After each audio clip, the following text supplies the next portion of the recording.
Welcome back, friend. I want to open with a brief apology again if you were triggered by the anti-fatness in today's episode. I don't feel the need to go into a whole spiel again. I just want to recognize that fatness is often made out to be a joke, and that has harmful repercussions. I feel that most of the humor in Adventure Time stays pretty above board and isn't made at people's expense. But like all things, it is imperfectly compassionate. And if you were triggered by this, or by anything in your life, I hope you hold some time and space for yourself to work out your feels and show yourself some care. Whatever your body is, it's totally beautiful. All right, on to lighter things, like finding our life's purpose. Is it throwing pies or kidnapping princesses? I don't know, and I imagine that your life's purpose is neither of those, but I can't say for certainty. In fact, no one can say for certain, and I won't claim that meditation will make the meaning of life any clearer to you. What I will claim is that meditation will make you clearer to yourself.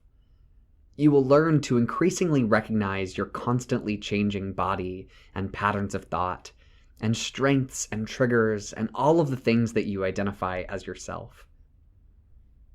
At least, these are some of the gifts that I understand mindfulness to bring to us. We aren't merely living our lives, we are living and knowing that we're living. And in that knowing, perhaps we find some space for the why of it for us. Or perhaps the question just kind of falls away. Or perhaps it gets bigger and remains unanswered, but we have more peace with the question. All of these are perfectly fine possibilities, and everyone's experience of meditation, like their experience of themselves, is unique and individual. There's a quote I really enjoy from Howard Thurman, who was an American author, philosopher, theologian, civil rights activist, educator, partner, and many other things, as we all are. This quote pertains a bit to this question, this search for our life's meaning. Thurman says, "Don't ask what the world needs. Ask what makes you come alive and go do it. Because what the world needs is people who have come alive." As someone who is constantly trying to bend themselves into the shape that others need, or change myself or my interests to better serve my context or those around me, this has been an incredibly formative idea. What the world needs is people who have come alive. And what that looks like for each of us will be totally and stunningly different. And it will probably find us adopting many different roles and skills and selves. And for me at least, meditation has helped to discern what those are in the midst of a world that is constantly changing, just as I am constantly changing. What I need to come alive today is different than what I needed to come alive yesterday, or what I might need to come alive tomorrow. And it took me a long time before I could even accept the idea that this might be okay. And I'm still working to accept it as a daily posture. You may be thinking, "Joss, that's a heavy and unsettling thing to say. I'm not ready to accept myself as a constantly changing being, and I'm quite attached to myself as I am." And that's okay. Honestly, most of the time, me too. But it does not please me to watch you suffer, and it's time to get to pranking, so let the never-ending pie throwing of thoughts and distractions begin. We're not trying to control or judge any of it today. We are just going to continue building our skills of concentration. We can leave the future to the future.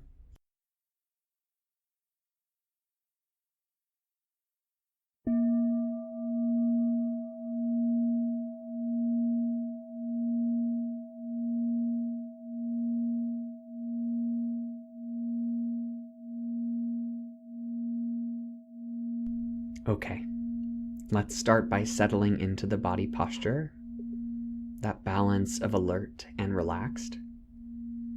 Maybe you're still working out what this is for you, and that's okay. Just do the best you can for now. That's all you can do. There's no getting this wrong.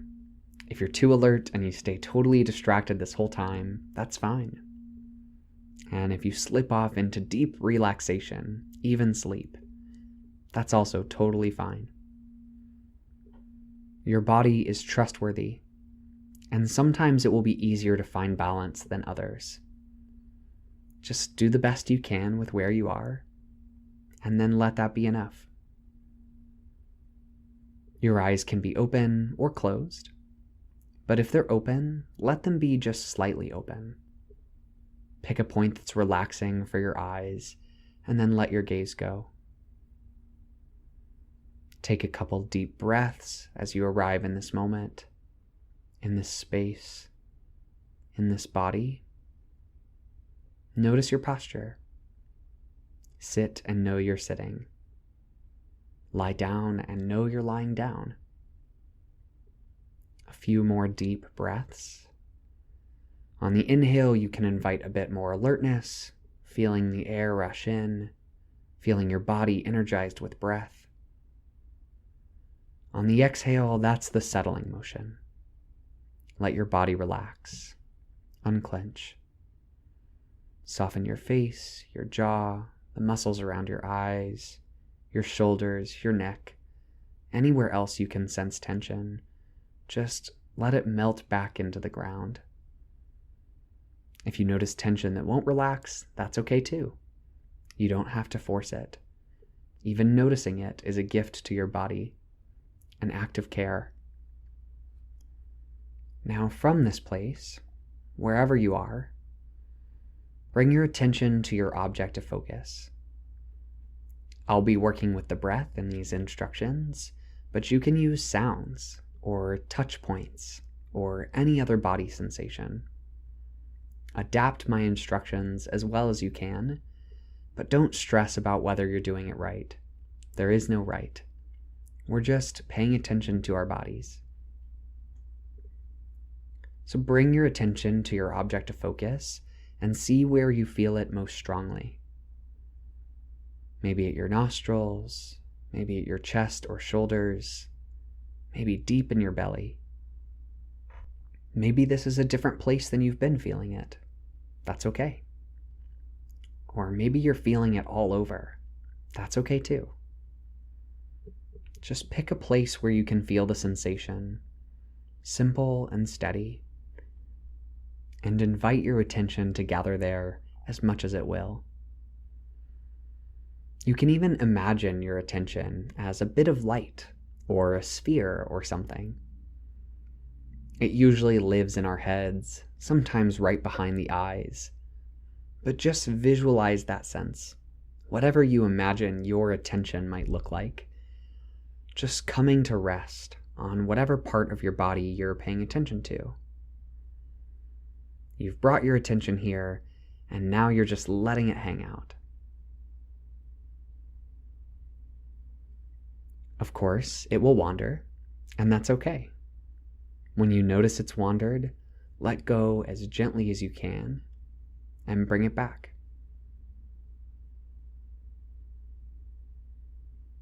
It will keep getting pulled away by different sensations, other thoughts. The pies are never ending. That's okay. You're not doing anything wrong. This is what minds do. When you've noticed that you've gotten caught up in a thought, for a moment or for several minutes, or however long it's been, rather than getting frustrated that you just couldn't stay focused, remember that this is an opportunity to be kind to yourself, to flex your letting go muscles and return to the object of focus.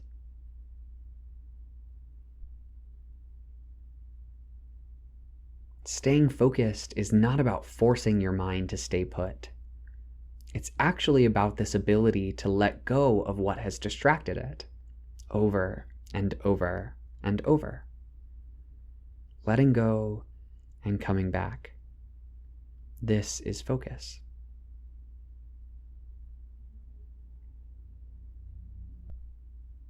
If something pulls your mind away so much that you can't bring it back, let that thing become your object of focus. You don't need to judge yourself for this. You haven't failed. Your mind has just picked its own focus. Stay with this for as long as you need to, and then, if your mind moves on, bring it back to your breath. or your initial object.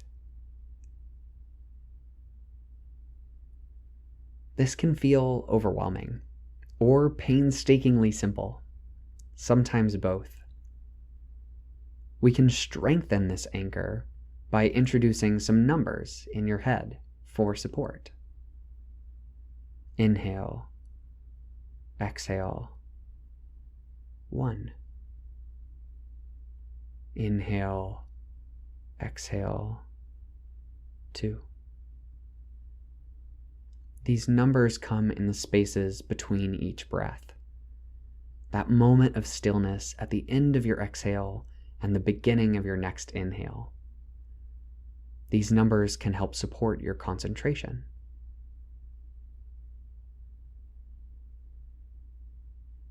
If you get to 10, start back at 1. The goal is not to get to 10. There's no prize for making it that far. We just don't want the numbers to get too high or too complicated. Though it can feel nice to recognize that you've kept your focus for 10 breaths.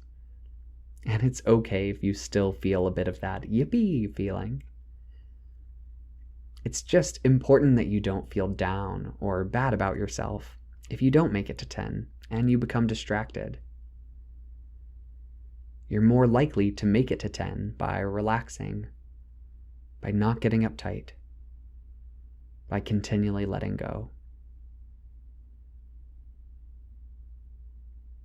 And our attention is not about the counting. Our attention is still fully centered on the feeling of the breath in the body. We want to stay present with that feeling, not rushing ahead to the number. We just note when we've reached the end of an exhale and support it with the gentlest number.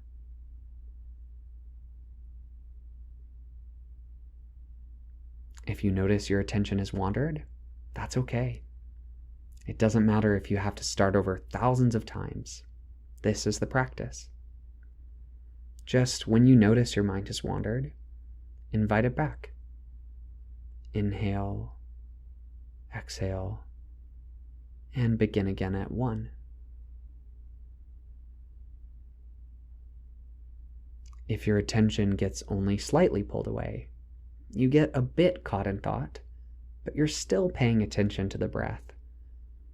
When you notice that, just invite your attention back to rest entirely on the breath. If it gets pulled away altogether, no worries.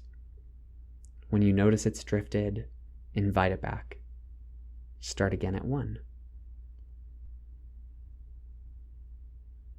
It's an accomplishment to stay focused on even one breath. The direction of one inhale and exhale. One cycle. And in fact, we only make it to 10, one breath at a time. And we care more about the quality of attention we are bringing to the sensation than we do about whether or not we ever make it to 10. Just this breath. Just this breath. Inhale and know you're inhaling. Exhale and know you're exhaling. Just this breath. All right, take one more deep breath. You can wiggle your fingers and toes, maybe smile a bit.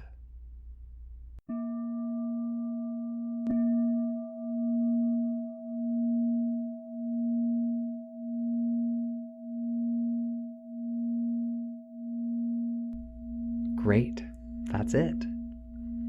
Move slowly as you transition out of this time, bringing whatever quality of attention you've cultivated with you through the rest of your day. And you did it. You've survived another concentration meditation. Reward yourself with a big hug, or a cookie, or an all-day nap. Whether you feel it or not, you're strengthening your mind and soothing your nervous system. which is a thing that deserves to be celebrated.